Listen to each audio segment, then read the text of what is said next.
Why was she still writing on the tactical board when she had no rank to stand there? An officer's voice snapped across the command center, harsh, loud enough to silence the hum of computers and chatter of radios. "Ground crew, don't touch the flight board." The words cut through the air like shrapnel. Lena Marrow didn't answer. She didn't even look up. She kept tracing her careful blue lines across the laminated surface, marking wind vectors, calculating pressure shifts, tiny corrections no one else was making. Her thin fingers moved with deliberate precision, as if she were adjusting the very sky itself. The officer's jaw tightened. Around the table, the pilots pretended not to notice, pretended not to see her, the woman who wore no rank insignia worth respecting, just a patch that marked her as support. Support. Not lead, not flight. Ground crew. And yet, 5 minutes later, the radio crackled. The voice on the other end was steady, but threaded with urgency. Base Echo 6 actual, request immediate flight lead. Code Echo 6, repeat, I only fly when she leads. The entire room froze. The words hung in the stale command air like smoke. The officer who had barked at her now stared at Lena. She looked like she had wandered into the wrong career field. 28 years old, small frame, brown hair tied back in a practical bun, a thin silhouette against the massive fighter jets she serviced every day. To them, she was just the girl who refueled planes, tightened bolts, checked hydraulics, cleared frost from canopies at dawn. No medals, no wings, no title worth repeating. Only grease stains on her hands, only silence in the briefings. Only dismissal. But the pilot in the sky had just asked for her, by name. Not her real name, not Lena Marrow. He called her something else, something whispered, not written. Ground Angel. The command room erupted in confusion. Who was he asking for? What did that mean? And why had a pilot under fire demanded a ground crew worker as his lead? Lena lowered the marker in her hand, resting it against the edge of the board. She didn't speak. She never did. But her silence wasn't weakness. It was calculation. It always had been. It hadn't started this morning. It started years ago, when she first put on the patch of support crew. From her very first day at Tactical Airbase G-47, Lena understood her place. She was there to service machines, not speak strategy. She was to keep the fuel lines running, the hydraulic pressure steady, the wing flaps responsive. Pilots carried the stories. Pilots earned the glory. Ground crew kept the wheels from falling off. And still, she couldn't stop seeing the things no one else saw. How a weather system over the ridge could bend radar signatures in ways the software didn't account for. How a gust at altitude might shove an F-16 10 degrees off course. How crosswinds could make a landing approach lethal if no one recalculated the descent angle. She noticed these things, always. But every time she tried to speak, her words fell like raindrops on metal, brushed aside. Stick to gauges, Captain Morrison told her. Ground crew doesn't brief flight plans, Lieutenant Torres added with a laugh. They weren't cruel, not exactly. Just certain. Certain that the girl with grease under her fingernails couldn't possibly know what it felt like to hold the stick of a jet streaking through hostile skies. So Lena bit her tongue. She kept her notes to herself. In a small, worn notebook she carried in her back pocket, she scribbled down everything: fuel curves, pressure anomalies, radar drift patterns. She built her own archive of lessons the Air Force hadn't taught her. Lessons no one asked her to learn. Every night, under the dim light of her small dorm desk, she studied aerodynamics manuals and tactical flight coordination guides. Not for recognition, not for ambition. For survival. Not hers, theirs. The pilots who walked past her without looking. The men who laughed when she adjusted their targeting systems. the officers who nodded politely and ignored her. They never knew she was preparing for something she prayed would never happen. The day when everything they relied on, radar, whether software, navigation systems, would fail. And all that remained would be mathematics, intuition, and one steady voice. That day began like any other. Tuesday, 6:30, the sun sharp on the tarmac, jet fuel in the air.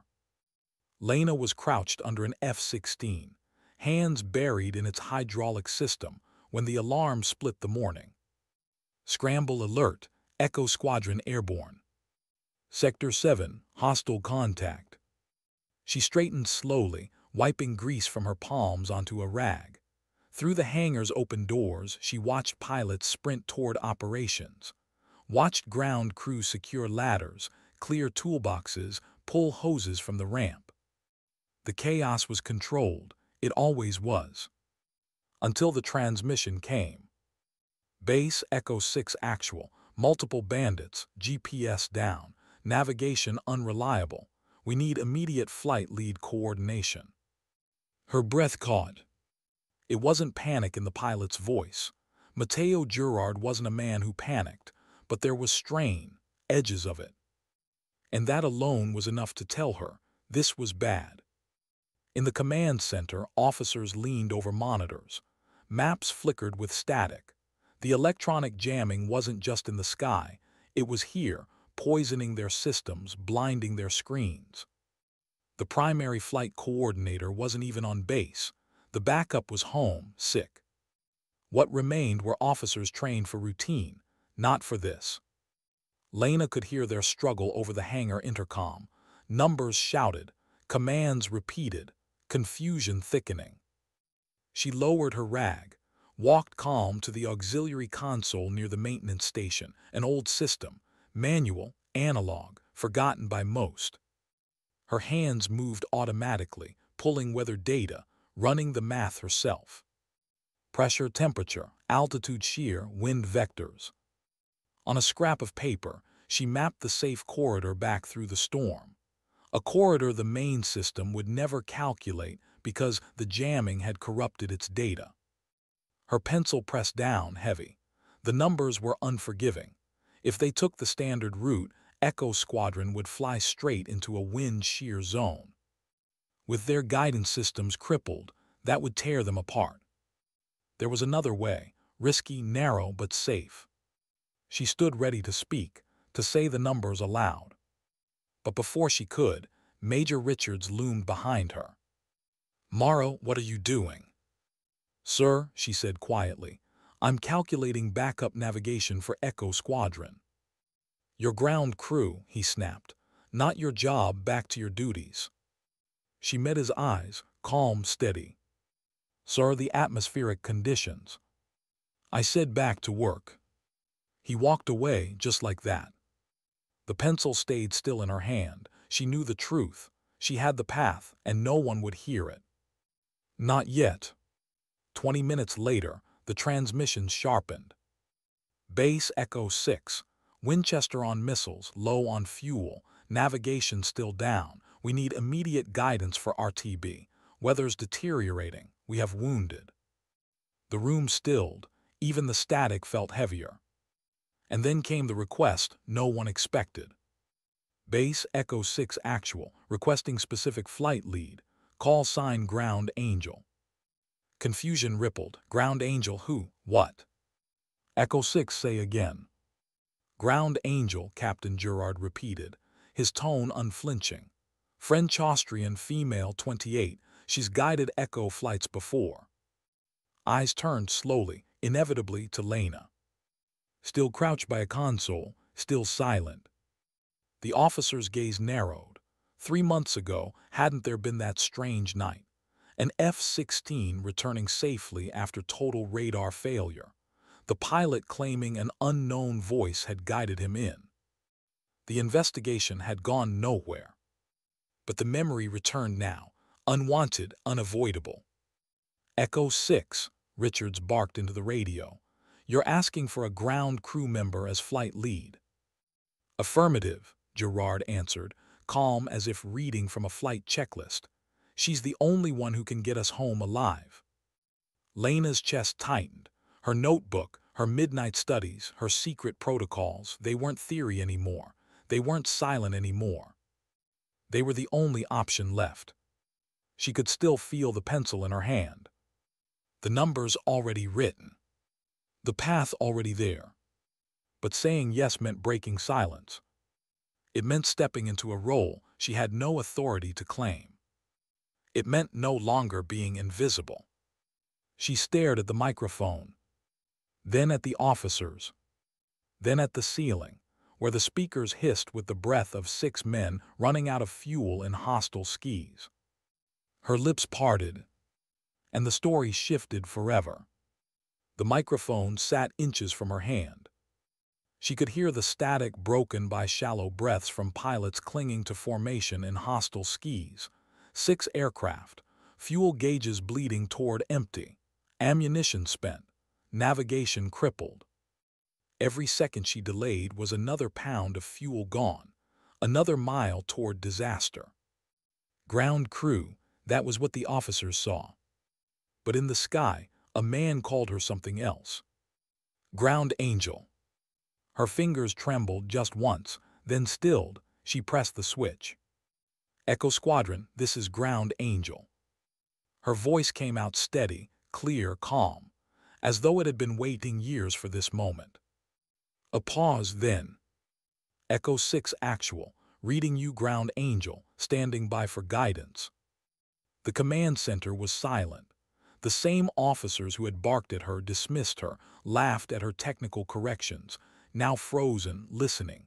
Their systems down, their specialists absent, and the woman they had ignored was about to decide whether 6 aircraft lived or died. Lena's eyes swept the hand-drawn calculations spread before her. Wind shear vectors, altitude corridors, estimated fuel curves. She could see the path as vividly as if the sky itself had unfolded like her notebook pages.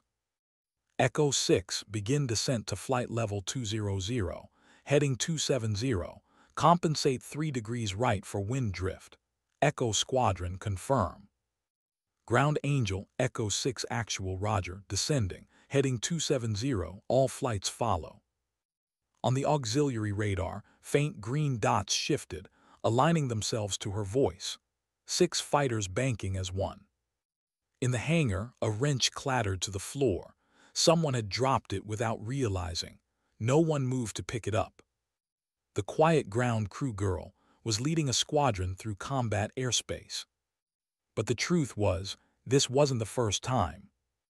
3 years earlier, a different night, a different silence. Lena had been 25 then, still an intern at the European Air Force Strategic Testing Center. A quiet building of white walls, glass corridors, and endless terminals. She had been assigned to support engineers working on emergency recovery protocols, scenarios no one expected to actually unfold. Her specialty, if she had one, was numbers, raw, merciless numbers. How far an F-16 could glide without power. How altitude loss translated to fuel savings. How wind drift stacked against a dead compass. She wasn't meant to apply any of it. Just calculate, just theorize. Until the night everything failed. It had been a standard training exercise. 6 pilots rotating through night maneuvers. One of them, barely more than a cadet, lost his systems all at once. Navigation down, radar blind, electronic displays frozen. Radio barely functional, bleeding with static. Standard protocol was simple. Eject. Abandon the aircraft before terrain or fuel made the choice for you. But the training area was mountainous, dark, rough. Ejecting there meant broken bones, if you survived at all. And the Air Force wasn't eager to explain a multi-million-dollar jet lost in a peacetime drill. Lena had been in the auxiliary control room long after her shift, running her own experiments, testing her manual protocols. Paper, compass, calculator. The methods nobody took seriously anymore. Through the static of the emergency frequency, she caught the pilot's broken voice. "Mayday, systems down, can't orient, losing altitude." The main tower tried to respond, but their channel collapsed under interference. The pilot was alone. Unless she answered. Her heart had pounded in her chest, louder than the hum of the old radar screens. No authorization, no clearance. If she touched that mic, she would be violating protocol, ending her career before it began. But if she did, he would eject. Or crash. She pressed the switch. "Pilot, this is auxiliary control. I have your signal. Stay calm." A breath static then. Who is this?" "Doesn't matter. Report fuel status."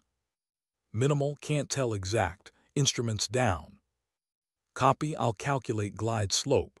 Maintain altitude at 25,000, heading 320. There had been silence, then a voice shaking but obedient. 320, holding. She had talked him down step by step, every heading correction, every altitude change, every adjustment for invisible wind shear. Her pen scribbled furiously on paper, numbers transforming into lifelines. She could see the descent curve, could hear the tremor in his voice each time she gave a new heading. "Adjust 5 degrees left, you're drifting." "Copy." "You'll see runway lights in less than 90 seconds. Hold altitude, prepare final descent." "I see them." When his wheels touched down, Lena exhaled for the first time in 40 minutes. The official report called it unidentified ground assistance. The incident was sealed, classified. Nobody asked questions. But the pilot never forgot the voice that pulled him from the dark. That pilot was Second Lieutenant Matteo Gerard. Now, 3 years later, his voice was steady in her headset again. "Ground Angel, this is Echo 6. All aircraft holding formation. What's next?"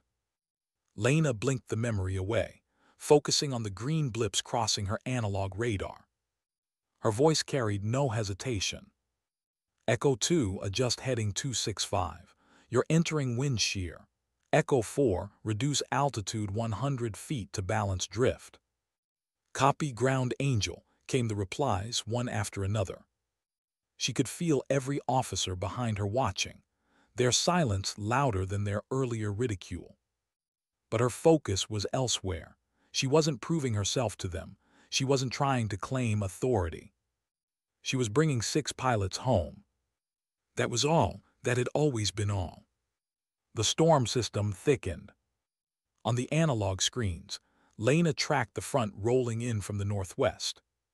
Without guidance, Echo Squadron would fly straight into it. With systems down, it would tear them apart. She pressed the mic again. "Echo Squadron, increase speed to 280 knots. Need you pass this cell before wind shear intensifies." "Ground Angel, Echo 6 actual, copy, increasing speed, all aircraft follow." "Roger 6. Copy, Ground Angel."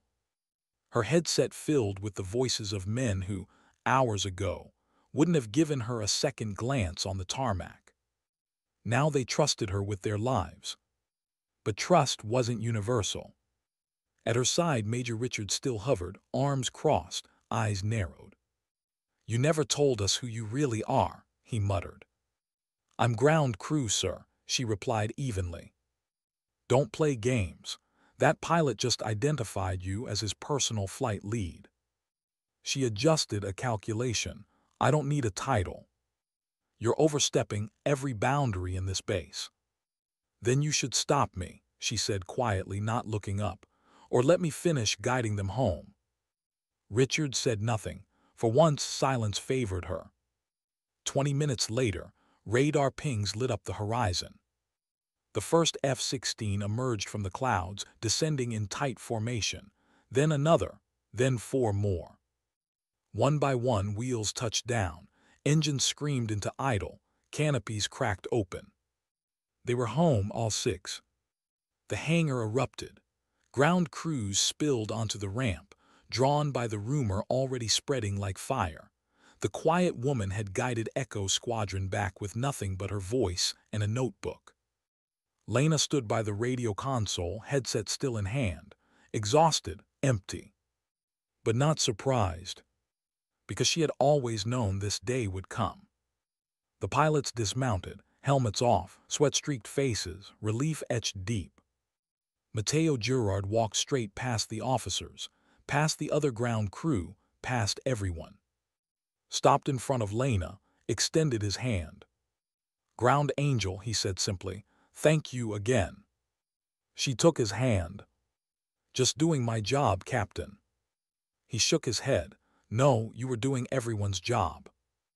Behind them, the squadron gathered, each one waiting their turn to thank her. But Lena shifted back, uncomfortable with their gratitude. Because she wasn't here for recognition. She was here for the aircraft, for the men inside them, and for the silence she had carried for years. The air smelled different after a crisis. Not of smoke, not of fire, but of silence, dense electric silence. The kind that made even the scrape of boots across the hangar floor sound too loud. Echo Squadron's jets sat cooling on the ramp, metal skin still hot from combat. Pilots moved among ground crew, exchanging handshakes and weary smiles. For them, it was simple. They had survived. For Lena Marrow, it was not simple. She stood at the auxiliary station, headset still hanging from her shoulder, calculations scattered across the table. Numbers that had just guided 6 lives home.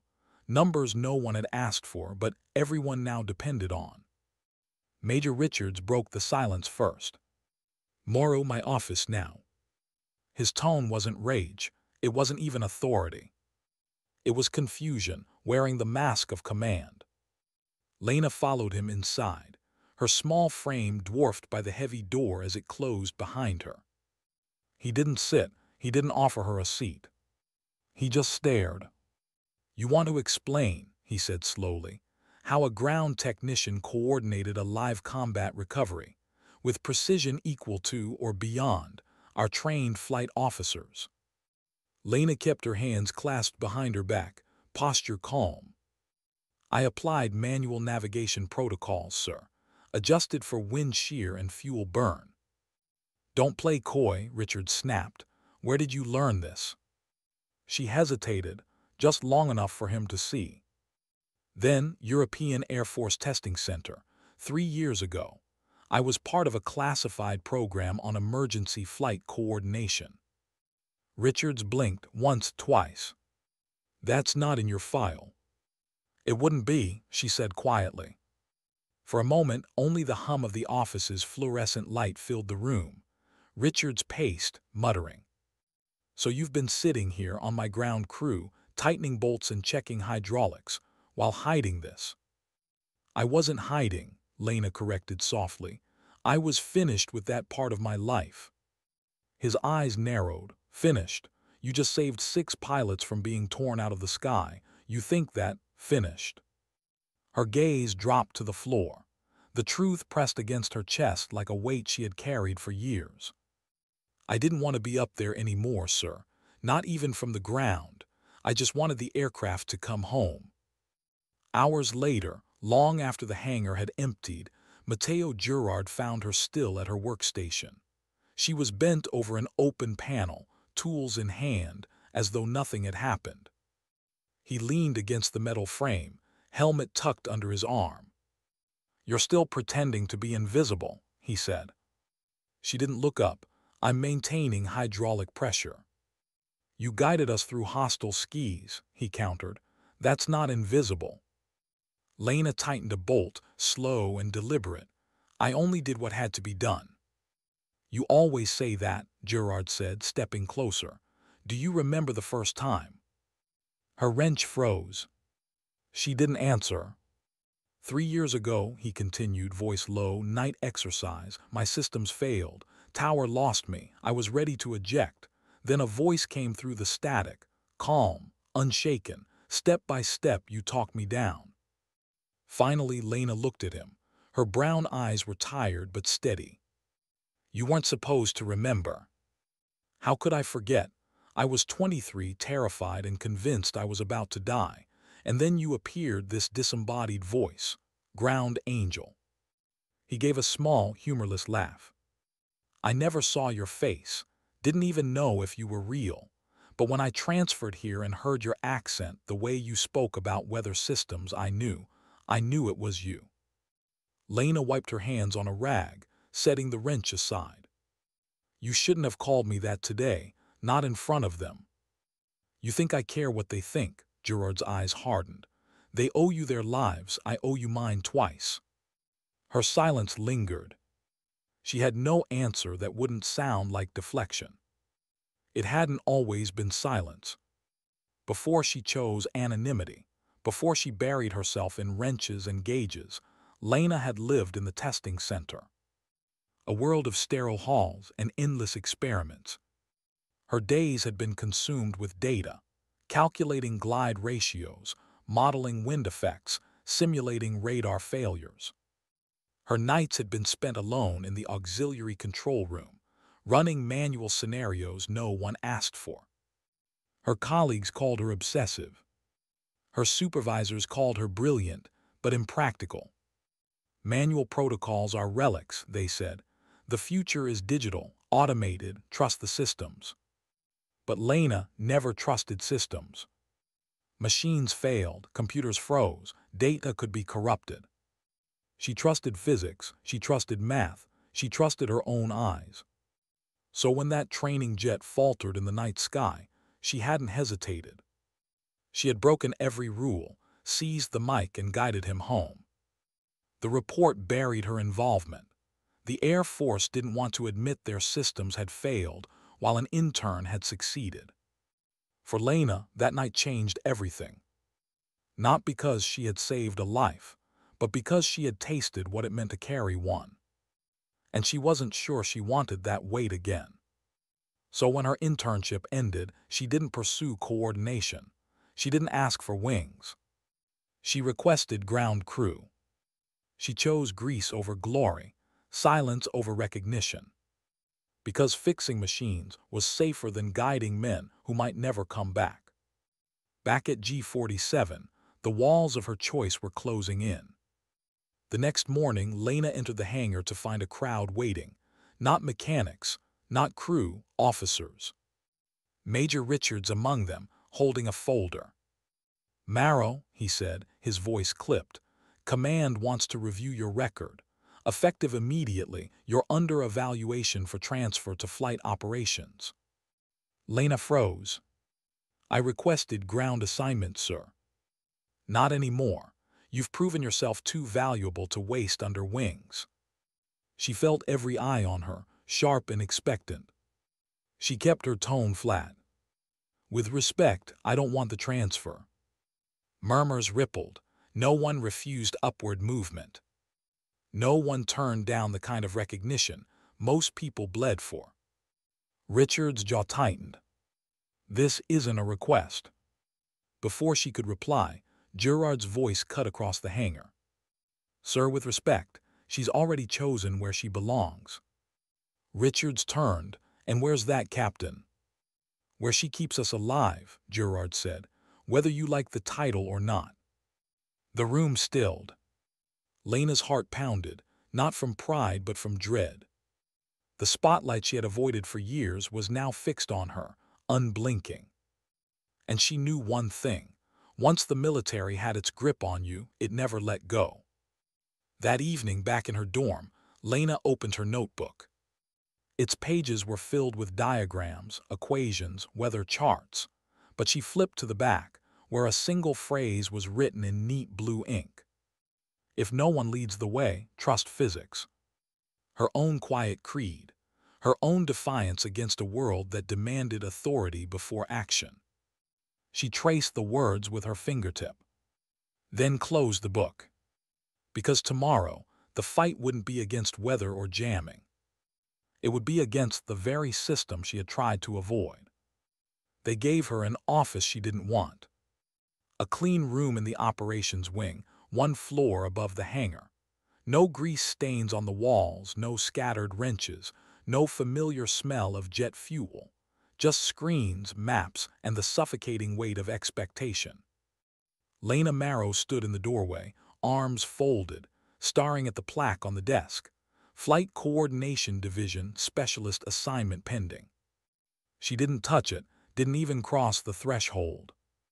When Major Richards appeared, folder in hand, she spoke before he could. "I'm not staying here." His brows lifted. "Excuse me." "I'm ground crew, sir. My work is down there, not up here."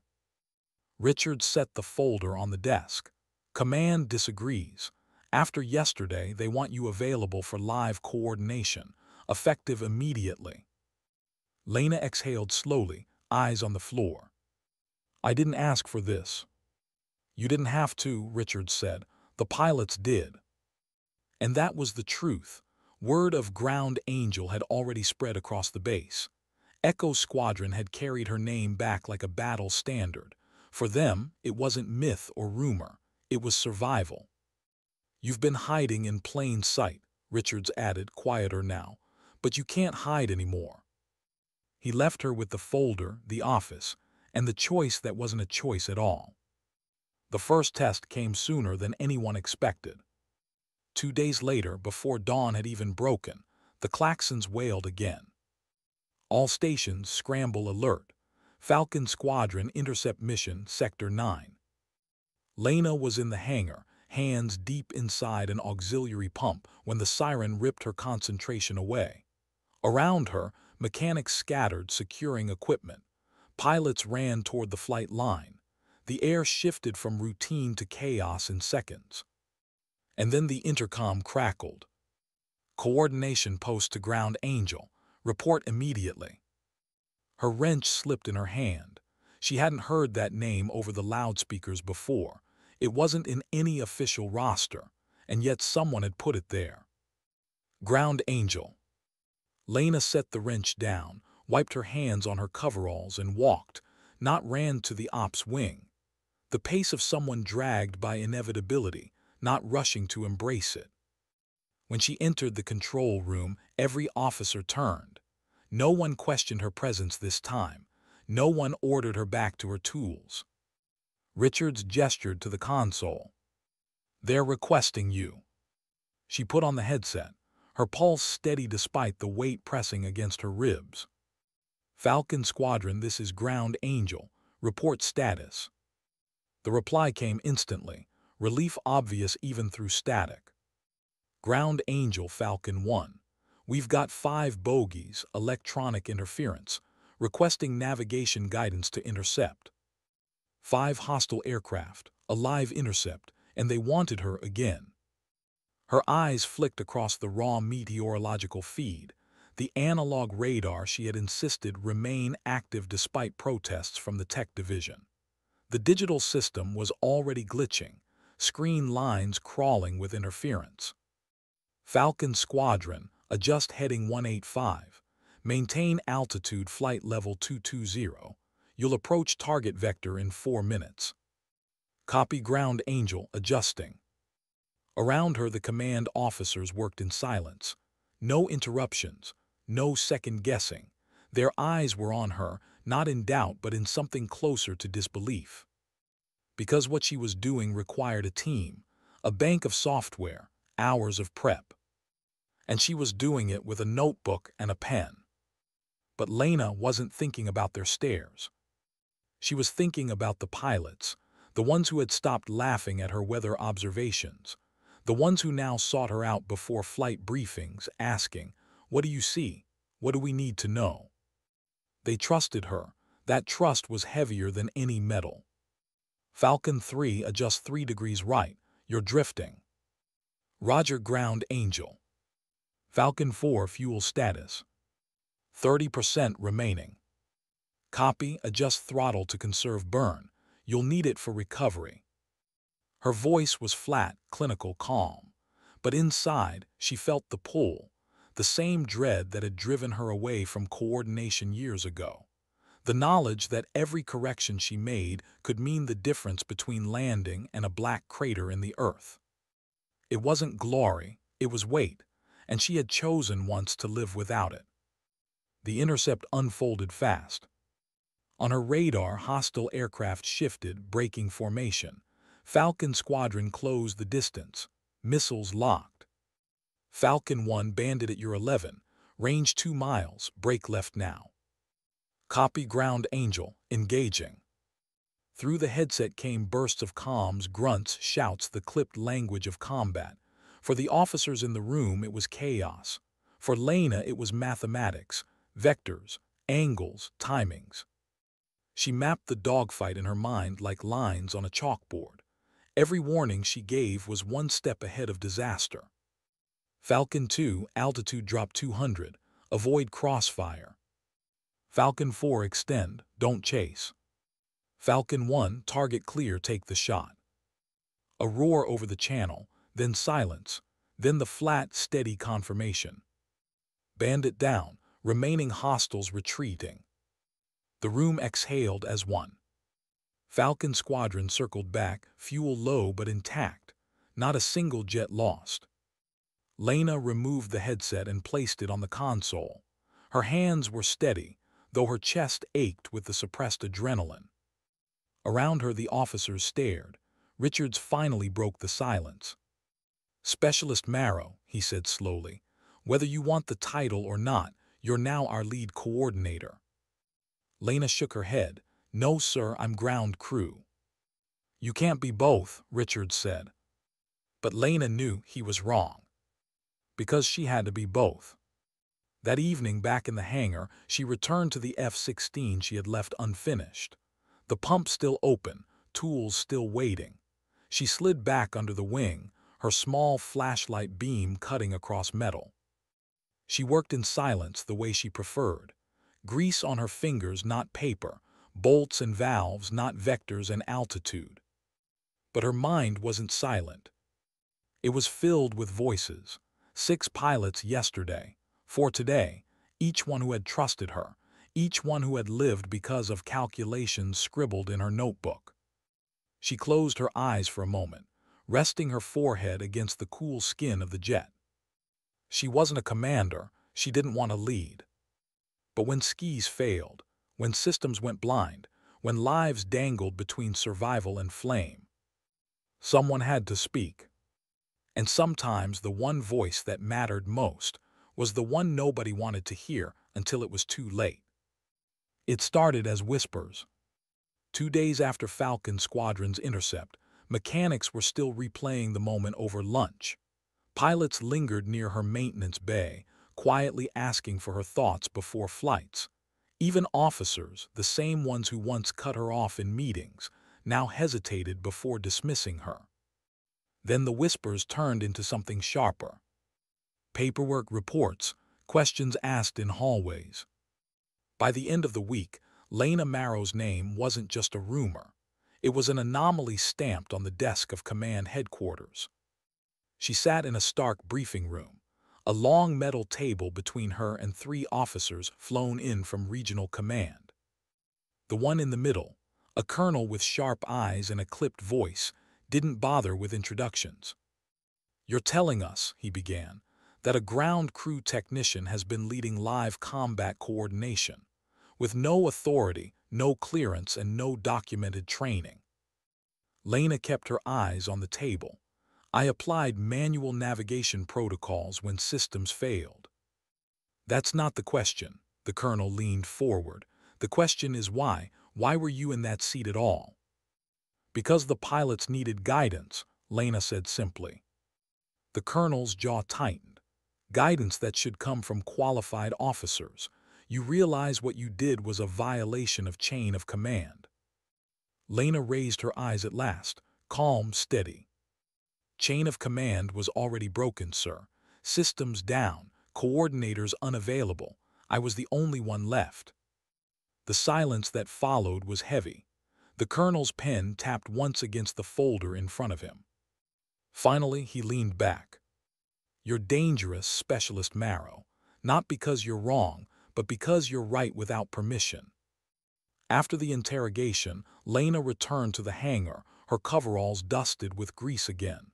She slid beneath a jet as though nothing had changed, but everything had. The air felt charged. Too many eyes followed her. Too many whispers trailed behind. That night when she opened her notebook, the pages felt heavier. Every diagram, every calculation, evidence against her, if the wrong person wanted it that way. She stared at the phrase written at the back. If no one leads the way, trust physics. But physics wasn't what frightened Command. What frightened them was that she had acted without being told. The pilots didn't share that fear. Gerard found her the next morning, leaning against the nose of his F-16, arms folded. They grilled you, didn't they? They asked questions, Lena replied, adjusting a panel.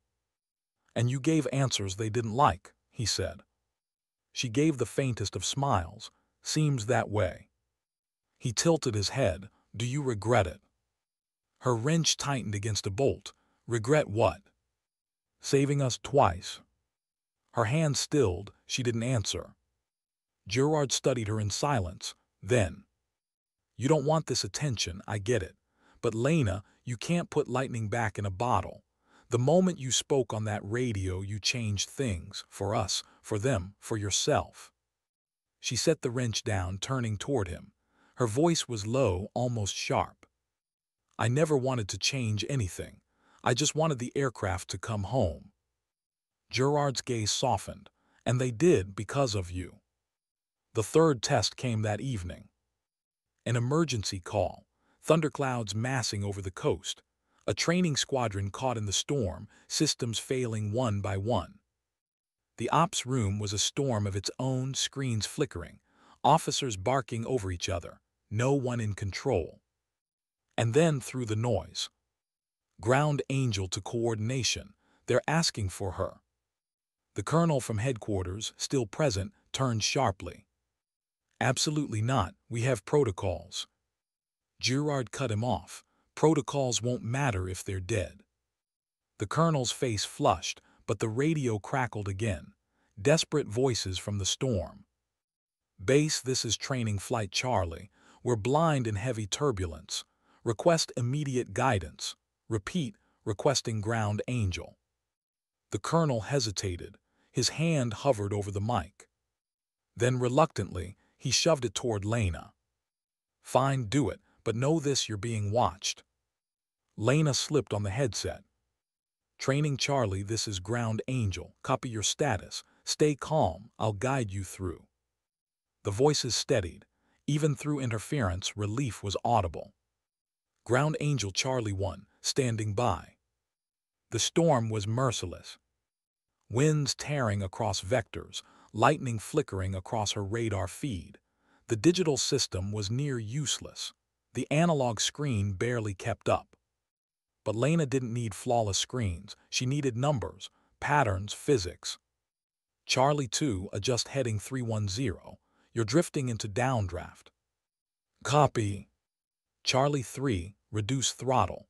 Fuel is burning too fast for recovery range. Roger, Ground Angel. Her pencil scratched across paper, calculations stacking, cross-checking. Sweat beaded at her temples, but her voice stayed level. Charlie Squadron, maintain altitude flight level 150. In 90 seconds you'll clear the storm front. Hold tight. Behind her the colonel hovered, arms crossed, watching every word. You're gambling with their lives, he muttered. Lena didn't look back. No, I'm doing math. One by one the green blips emerged from turbulence. Their radios crackled with voices steadier now. Relief. Ground Angel Charlie 1, we've broken cloud cover, visual on base. Lena exhaled softly. Copy Charlie 1, begin descent to runway heading, you're clear to land. As the jets touched down, the ops room broke into restrained applause. Officers nodded, mechanics clapped shoulders. But Lena didn't smile, didn't bow her head. She removed the headset and set it gently on the console. Her voice was even when she spoke. They don't need an angel. They just need someone who sees what others ignore. The colonel stared at her for a long moment. Then, without a word, he left the room.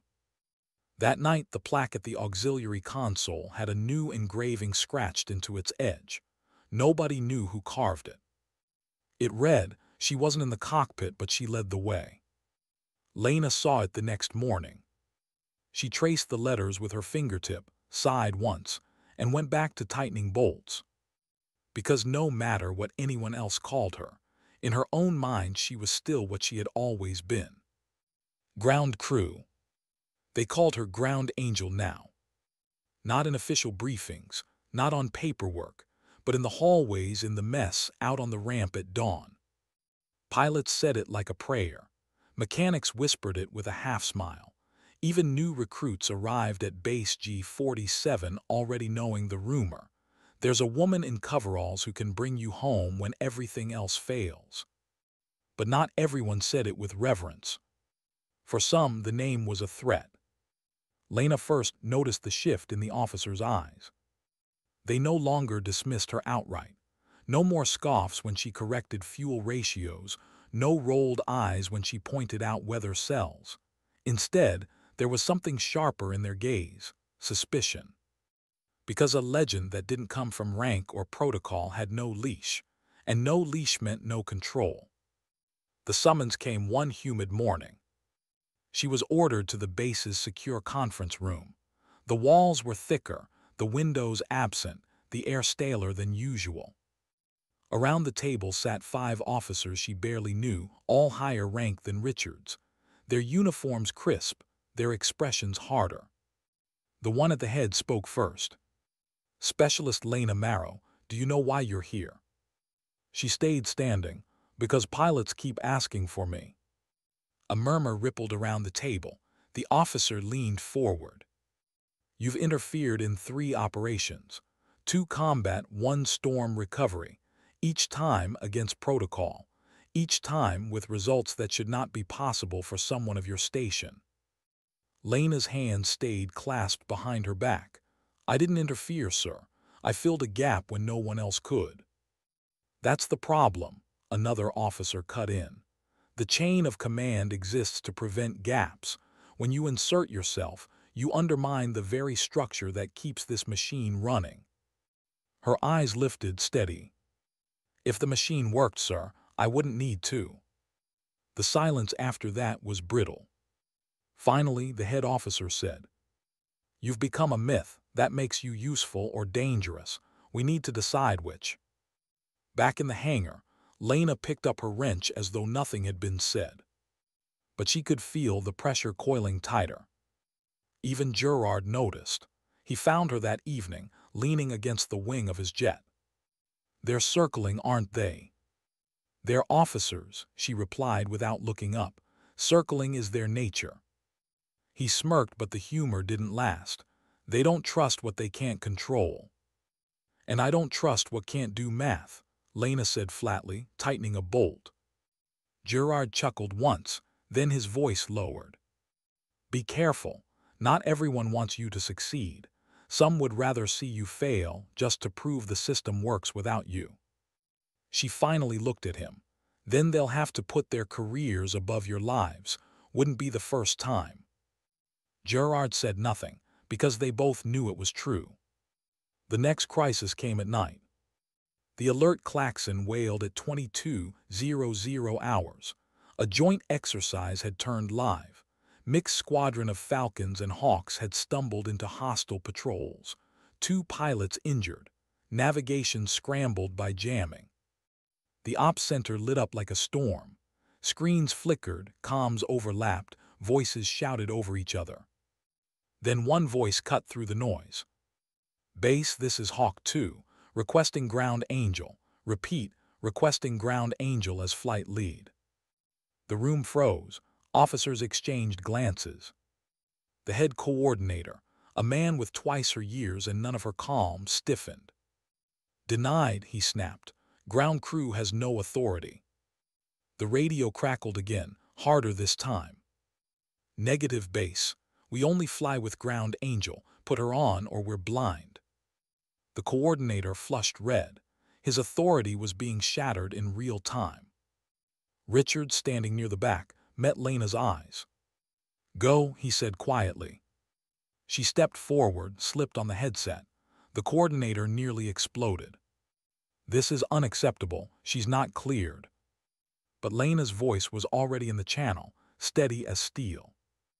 "Mixed Squadron, this is Ground Angel. Copy your situation. Stay calm, I have you." The mission was chaos. Two types of jets, different fuel burns, different handling. Injured pilots slowing response times. Hostile fighters pressing hard, jamming thickening every second. But Lena didn't flinch. Falcon 1, altitude drop 300 feet. Hawk 2, adjust left 10 degrees. Falcon 3, fuel check. Hawk 4, brake formation, you're dragging drift. Her pencil raced across paper, equations forming faster than the officers could follow. Her voice carried like a lifeline into the storm. The coordinator, forced to the sideline, seethed, but even he couldn't deny the results. Blips on the radar shifted, aligning with her guidance. Hostiles broke pursuit, disengaging. One by one, the jets turned back toward base. Ground Angel, Falcon lead. We're RTB, couldn't have done it without you. The channel filled with echoes of thanks, relief, trust. When Lena removed the headset, the room was silent. The coordinator muttered something about anomaly and stormed out. Richard stepped closer, voice low. "You know what this means, don't you?" She nodded once. "They'll come harder now, because I did their job better than them." Later, alone in the hangar, Lena sat cross-legged beneath the wing of an idle jet. Her notebook rested on her lap, pen in hand. She scribbled numbers, but her mind wasn't on equations. It was on voices. The pilots who refused anyone else. The officers who wanted her erased. The system that demanded obedience before competence. She pressed the pen harder, ink blurring against the paper. She didn't want a legend, she didn't want a name. But she couldn't unmake one now. And every time a pilot's voice cracked through the storm asking for Ground Angel, she knew she would answer. Because names didn't save lives. Actions did. By the end of the month, Base G-47 no longer felt like a base. It felt like a stage. Pilots trained, mechanics worked, officers barked orders, but beneath it all, a quiet current pulled everything toward her. Every time Lena Marrow walked across the ramp, eyes followed, whispers followed. And higher command noticed. The order came in black ink, sealed with a crest she had never cared to read before. Effective immediately.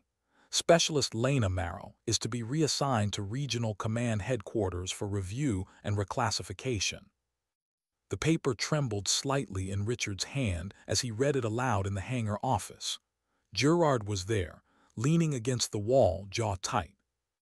Lena stood still, her arms folded. "They want me gone," she said flatly. Richard sighed. "They want you under control." Gerard's voice was harder. "They want her silenced, that's what this is." Lena didn't answer. Her gaze drifted out the window, where her F-16s, not hers, but hers all the same, sat lined up under morning light. "I'm not going," she said at last. Richards blinked. "You don't have a choice, Marrow." "Everyone has a choice," she said, "even me." The pilots made their stance clear within hours. They gathered in the mess hall, no uniforms of rank between them, just aviators who had all lived because of one voice. Gerard spoke for them. "If command pulls her, we fly without trust, and without trust we don't come back, that's the truth." No one disagreed, not one. For Lena, hearing it was worse than silence, because now it wasn't just her quiet defiance at risk, it was their careers, their futures, their lives. She hadn't asked to be their symbol, but the system had made her one anyway. 2 nights later, the storm came. Not weather, not yet, orders. Regional command sent in their own coordinator, flown in with a polished uniform and a glare sharp enough to cut steel. His first act was to ban Lena from the ops room. "Ground crew has no place in tactical decision-making," he declared, voice carrying for all to hear. Gerard stepped forward. "With respect, sir, ground crew brought us home when no one else could." The coordinator sneered. My job is to make sure you never depend on myths again. Lena said nothing. She only watched, expression unreadable, before turning back to her tools. If they didn't want her voice, she would not offer it. But fate has a way of ignoring orders. At 03:40 hours, alarms screamed across the base. All stations scramble alert. Multiple squadrons engaged Sector 12. Heavy jamming, severe weather front incoming. Lena froze mid-step in the hangar, wrench in her hand. The words echoed like a drumbeat. Multiple squadrons, heavy jamming, severe weather. The exact kind of storm she had always feared. She looked toward the ops wing, where officers were already sprinting. She could almost hear the panic before the radios even confirmed it. By the time she reached the auxiliary console, the air was thick with shouted commands, clipped reports, confusion. Falcon lead respond. Negative contact, interference heavy. Hawk squadron fuel critical. The imported coordinator was red-faced, barking into the mic, but his words were jagged, disjointed. Maintain formation, no break, adjust. Static drowned half the channel. Pilots were talking over each other, fear cracking into their voices. And then through the storm. Base, this is Falcon 2, requesting ground angel. Repeat, requesting ground angel now. The room froze. The coordinator slammed his fist on the console. Negative, that name is not authorized. Another voice broke in, urgent, ragged. Hawk 4 bingo fuel. Ground angel, if you can hear us, guide us or we're done. The room spun. Officers looked at one another. Richard's jaw tightened. Gerard's eyes found hers across the chaos. Lena's heart pounded. Her hands shook, not with fear, but with the weight pressing down on her chest. She had tried to stay silent, tried to step back, tried to be only what her file said she was. But silence would mean wreckage tonight. Silence would mean smoke on the horizon. And she knew, with the clarity she had always trusted, that physics didn't wait for permission. She stepped forward. "Give me the channel," she said. The coordinator's face flushed. "Absolutely not." Richards cut him off. "Do it." The room held its breath as Lena slipped on the headset. "Falcon 2, Hawk 4, this is Ground Angel. I have you. Stand by for guidance." Relief poured through the static like air into starved lungs. "Copy, Ground Angel, standing by." The coordinator's face was thunder, but he said nothing. Because in that moment, even he knew, only one voice could cut through the storm. Outside, the weather front rolled in, lightning splitting the horizon. On the radar, hostile aircraft swarmed. Squadrons scattered. Fuel ticked down second by second. Lena's pencil raced. Her voice steadied. "Falcon lead, descend 200. Avoid crosswinds. Hawk 2, extend throttle. Get clear of turbulence pocket. Falcon 3, fuel at 15%. Confirm." "Confirmed, Ground Angel, 15." Her chest tightened. That wasn't enough, not for a long fight. She exhaled once, calm. "Copy, then we make every second count." The crisis was only beginning. But in that room, in that storm, the truth had already broken wide open. Ground Angel wasn't a myth. She was the difference between survival and fire. And no officer, no rank, no chain of command could silence that now. The storm was alive. It slammed against radar feeds, smeared the skis with interference, rattled the very bones of the hangar. Lightning flashed across the horizon, revealing clouds stacked like black mountains. And in the middle of it all, 20 aircraft, scattered, bleeding fuel, voices tangled in static. Lena Marrow sat at the auxiliary console, headset pressed tight, pencil scratching furiously. Around her, officers and technicians leaned in, desperate, silent. Even the imported coordinator stood rigid, pale, saying nothing now. Because this was beyond him, beyond any of them. "Falcon 2, fuel status. 7%, Ground Angel. I can't stay airborne much longer. Copy, you'll land first. Stay with me. She shifted her eyes across the analog radar, blips jumping like erratic heartbeats. The digital screens were gone, fried under the jamming. All she had left were numbers, vectors, and trust. Her voice steadied. Mixed Squadron, listen carefully. You'll not all return together. I'm splitting you by fuel. Highest reserves extend, lowest reserves descend first. Copy. One by one, the voices answered. Not hesitation, not doubt, just trust. Copy, Ground Angel. Outside, the storm clawed harder. Crosswinds threatened to tear formations apart. Falcon 4, adjust heading 280, altitude drop 100. Hawk 1, throttle back 2%, save what you can.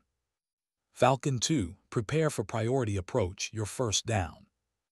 The pilots responded instantly, like muscle to nerve. In the ops room, Richards whispered to no one in particular. She's doing the work of 10 people, alone. The colonel said nothing. His authority had already dissolved in the storm. Minutes bled into an eternity. Blips moved closer to base, guided by Lena's hand. Her pencil raced across paper, lines and circles crisscrossing until the page was nearly black with ink. Her voice never cracked. Falcon 2, descend to flight level 090. Align runway heading. You are clear for emergency landing. The reply came through ragged but steady. Copy, Ground Angel, visual on runway. In the ops room, everyone leaned forward. Through rain-streaked glass, the faint lights of an F-16 pierced the storm. Landing gear extended. The wheels hit asphalt with a spray of water, rough but safe. Falcon 2 down, the pilot reported, breathless, thanks to Ground Angel. Relief washed the room, but Lena didn't pause. She was already moving to the next. Falcon 3, you're next. Adjust heading 275.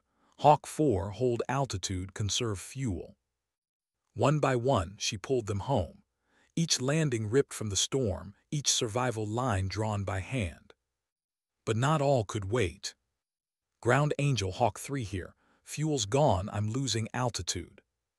The room tensed, eyes flew to Lena. She was already scribbling, calculating descent vectors, crosswinds, terrain clearance. Her voice cut through the panic. Hawk 3, listen to me. Don't fight the drop. Set descent angle 5 degrees shallow. Wind will carry you clear of terrain. You'll glide to runway approach. Copy. A pause, then trembling. Copy. Seconds stretched. The radar blip dropped lower. Static filled the headset. Then a voice, half a whisper, half a laugh of disbelief. Ground Angel, I'm on final approach. Gear down, God, it's working. Moments later, the roar of wheels on wet asphalt shook the room. Another jet safe. Another life saved. By dawn, every aircraft was down. Some nearly on fumes, some barely intact, but all alive. In the ops room, no one spoke at first. They just stared at her, the quiet figure with grease still staining her coveralls, notebook ink smudged on her hands, headset askew. Finally, Gerard broke the silence. 20 up, 20 down, not one lost. Applause rose, not the restrained clapping of protocol, but raw human relief. Mechanics, officers, pilots, all of them. Even the colonel, red-eyed and rigid, didn't speak against it. He only turned and left the room, defeated. Outside, the storm broke. Sunlight pierced the clouds, scattering across wet tarmac where 20 jets stood, wings dripping rain, engines cooling. The pilots gathered, helmets under arms, eyes searching the hangar until they found her. Lena stood apart, notebook tucked under her arm, already moving toward the maintenance bay. Gerard caught her before she disappeared. He placed a hand on her shoulder. They'll never see you as just ground crew again. Her voice was quiet. Then they'll never see me at all. He frowned. What do you mean? I don't want rank, I don't want offices. I want to fix planes. And when skis fail, if someone needs me, then I'll speak, nothing more. Gerard studied her for a long moment, then he nodded. Then that's enough, for us, for all of us. Weeks later, a small plaque appeared on the auxiliary console. No crest, no rank, no official seal. Just 6 words, etched in plain metal. She was not in the air, but she led the sky. No one admitted to placing it there. Everyone knew. Lena Marrow remained ground crew at Tactical Airbase G-47. She still checked hydraulic lines, tightened bolts, logged fuel ratios. She still scribbled weather patterns no one asked for, still kept notebooks filled with numbers no one else read. But now, pilots stopped by before every mission. They asked quietly, "What do you see today?" And they listened, every word. The military offered her promotions, titles, even pilot training. She declined them all. "I fix things that are broken," she told them. "Sometimes those things are engines, sometimes they're paths, sometimes they're people." And that was enough.